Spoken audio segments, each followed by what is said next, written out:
যি অসমৰ এজন মন্ত্ৰী জয়ন্ত মল্ল ডাঙৰীয়াই তেখেতে সাংবাদিকক যি অপমান কৰিলে, সাংবাদিকক এটা তৃতীয় শ্ৰেণী হিচাপে তেখেতে মন্তব্য কৰিলে, তাতো তেখেতে ক্ষান্ত নাথাকি তাৰপিছত আমি দেখিব পাইছোঁ যে তেখেতে সংবাদ প্ৰতিষ্ঠানসকলকো আক্ৰমণ কৰিবলৈ লৈছে। তেখেতৰ হয়তো তেখেতৰ ক্ষমতাই মূৰত ধৰি তেখেতে নিজৰ জ্ঞানসমূহ অকণমান যেন পাহৰি পেলাইছে তেনেকুৱা ধৰণৰ অনুভৱ হৈছে। আৰু তেনেকুৱা ধৰণৰ মন্ত্ৰীৰ পৰা আমি অসমৰ ৰাইজে যে কিবা সুফল পাব সেয়া আশা কৰি এতিয়া কোনো ধৰণৰ লাভ নাই। আৰু সেইবাবে আমি অসমৰ মুখ্যমন্ত্ৰী তথা বিজেপি দলৰ সভাপতি ডাঙৰীয়াক আমি এই কাকপথাৰ প্ৰেছ ক্লাবে আমি এটাই আহ্বান জনাব বিচাৰিছোঁ যে তেনেকুৱা ধৰণৰ মন্ত্ৰী আমাৰ অসমৰ ৰাইজৰ হৈ কিনে কি কাম কৰিব তেখেতৰ বক্তব্যই তেখেতে স্পষ্ট কৰি দিলে যে তেখেতে ৰাইজৰ হৈ কিনে কি চিন্তা কৰিব। সেইবাবে তেনেকুৱা ধৰণৰ মন্ত্ৰীত অসমৰ কেবিনেটত থকা কোনো ধৰণৰ তেখেতৰ যোগ্যতা নাই বুলি আমি ক'ব বিচাৰোঁ।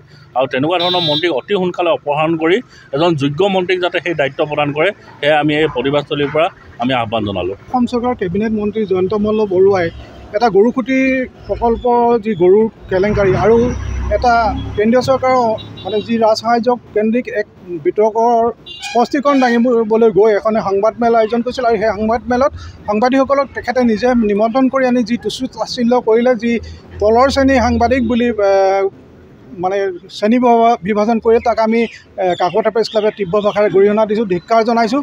আৰু ভৱিষ্যতলৈ এনেধৰণৰ মন্তব্য নকৰিবলৈ মন্ত্ৰীগৰাকীক আমি সকীয়াই দিছোঁ। আৰু এইখিনি স্থানতে আমি এটা দাবী জনাইছোঁ, অসম চৰকাৰৰ মুখ্যমন্ত্ৰীয়ে এই উভতগুৰে নচা এই মন্ত্ৰীগৰাকীক তৎকালে এই বিহিত ব্যৱস্থা গ্ৰহণ কৰক। আৰু বিশেষকৈ সংবাদ মাধ্যমৰ ওচৰত তেখেতে নিস্বাৰ্থভাৱে ক্ষমা খোজক। আমি এইখিনি ইয়াৰ পৰাই দাবী জনাইছোঁ।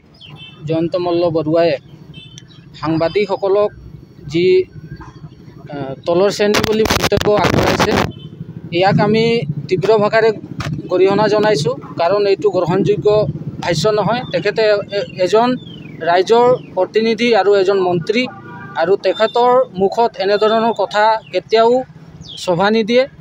আৰু এই বিষয়টোৰ ওপৰত আমি প্ৰশাসনক অনুৰোধ জনাইছোঁ যে তেখেতৰ ওপৰত বিহিত ব্যৱস্থা ল'ব লাগে, আৰু পুনৰবাৰ যাতে ভৱিষ্যত দিনত তেখেতে এনেধৰণৰ তুলনামূলক মন্তব্য আগনবঢ়ায় তাৰ বাবে আমি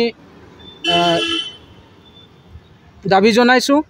আৰু যদি ভৱিষ্যত দিনত এনেধৰণৰ তুলনামূলক বক্তব্য আগবঢ়ায় তেন্তে আমি গণতান্ত্ৰিক পদ্ধতিৰে যিকোনো আন্দোলন কৰিবলৈ বা কাৰ্যসূচী ল'বলৈ আগবাঢ়ি যাম।